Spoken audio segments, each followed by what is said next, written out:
Welcome back.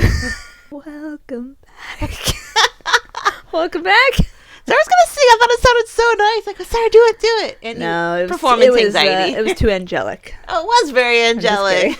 How's it going, everyone? We weren't necessarily gonna make a video on this, but I mean, it's just a beautiful thing. I don't understand. Last video, we talked about Pernille and Magda leaving Chelsea. And obviously, a lot of people are bummed. You know, they're not renewing their contracts. So that was kind of the context. So the big game happened. Chelsea versus Arsenal happened on Sunday. Pernille's and Magda's very last game ever. And it was iconic, Sarah. Truly was. It was like Chelsea put this in one of their Instagram stars. It was written in the stars. Written in the stars. Because the very last game they'll ever play at Kingsmeadow, and Magda Eriksson scored a beautiful goal. Beautiful. Sometimes I will say, a lot of times, a lot of players will feed the person the ball. You know what I mean? If they want someone to get a hat trick, yeah, or if they want to go out. They want to go out with a bang. But this ball really wasn't fed to Magda. It was just such an organic goal. Beautiful. She was at the right place at the right time. Yeah. Perfect. Last game at Kingsmeadow, she scores, and it was beautiful. Obviously, Chelsea played Arsenal. The final result was 2-0. But it's those kind of games where it's just like when you're a Chelsea fan, they have to win that game. Yeah. Magda's last game, the captain, been there for 6 years. Beautiful goal. What a way to go out. Like your last game. I know. Doing iconic things with a goal. But very, very cool. I mean, and also Arsenal lost. I watched a little of the game. There was a penalty, and Katie McCabe went for the PK, and it was like kind of tragic because the announcer, at least the feed I was watching, he goes, "It wasn't even close," and that's that's always kind of devastating to hear when you're the person who's trying to make it. Yeah. And I believe it makes Chelsea, pretty much guarantees Chelsea the WSL title at this point. Emma Hayes' side heads on the road for the final match this campaign, needing a non-losing result without losing a +5 goal differential to secure the league title and a position in the group stages of the UEFA Women's Champions League next season.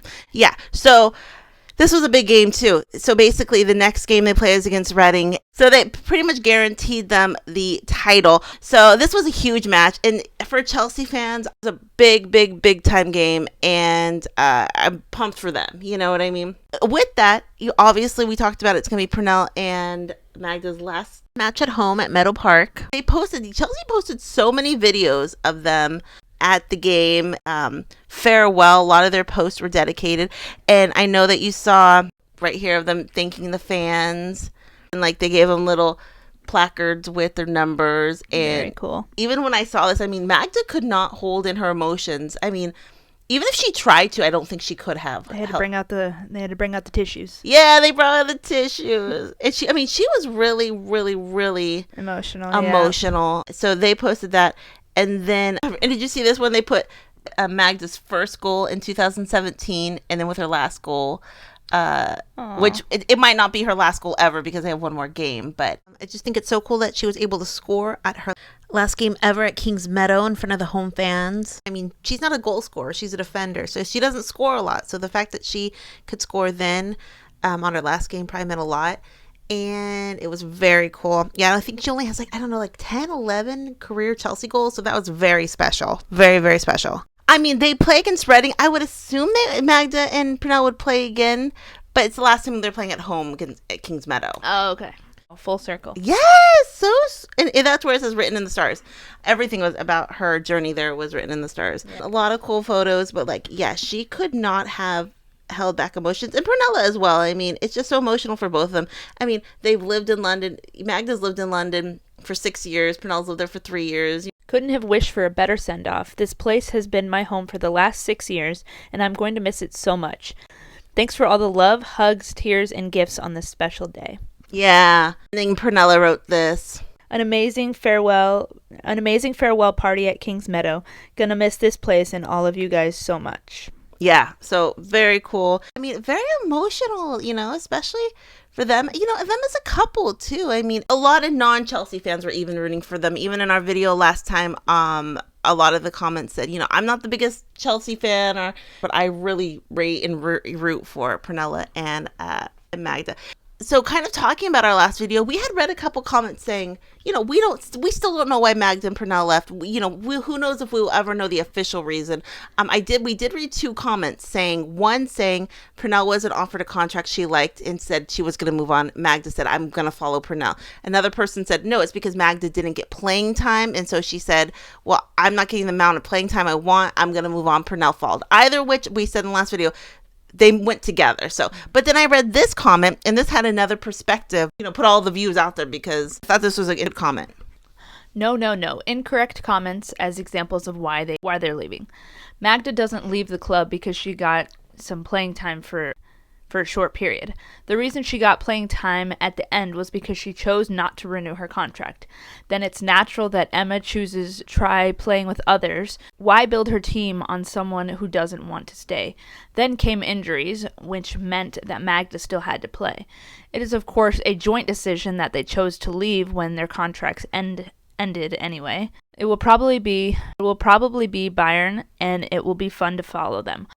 Although they will be missed in the WSL. We will probably find out why they are leaving later. I'm guessing it has to do with Champions League and new challenges. Yeah, so this person said it actually makes sense. Maybe Emma knew for a while Magda wasn't going to resign. Mm-hmm. And so this comment's basically saying, well, if you know one of your players isn't going to resign, why try to build for the future playing a player we know is not going to be there? So Maybe they didn't get the playing time because they already knew they weren't coming back. It's important to play the players you're going to have next season. So that made a lot of sense. Even someone here says, I'm a Bayern fan already because of Georgia Stanway who plays there, but I'm looking forward to seeing Magda and Pernille being there. Then someone says, I am so sad, but it's for their own happiness. Hope all goes well in Germany. Someone says, sad to lose Magda and Pernille from the WSL. They will be missed. I'm so sad they're leaving the club Chelsea, wishing them all the best. Yeah, so people are so bummed that they're leaving. Beautiful send-off at Kingsmeadow. They're universally loved, and that's pretty much the video. I mean, the amount, when I did not watch the game live because it came on really early here in where we live or in the States.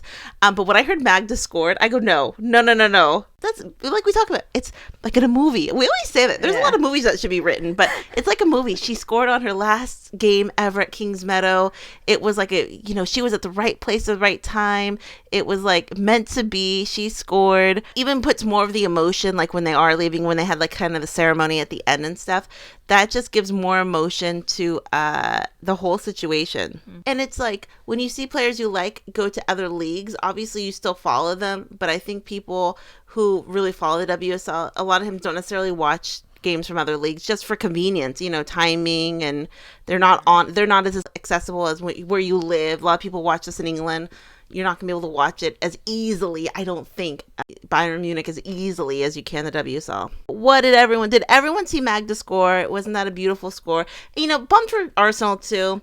That pretty much, I think it completely knocks them out of the title race completely. Also, I don't know if they qualify for Champions League next year either. That's another thing. I think I just read that with one game to go, Arsenal need a win or draw against Aston Villa this weekend to claim the third and final spot. So very close to getting back to Champions League, which would be awesome for them. So we will see, That miss of the PK was kind of devastating, but they'll be back. I saw Viv running. Did you see that? Viv running on Instagram? I did. Yeah, a lot of people posted about it. So, yeah. What does everyone think? Questions, comments down below. We'll talk to everyone soon. Questions, comments down below. We'll talk to everyone later. Have a great night. Bye.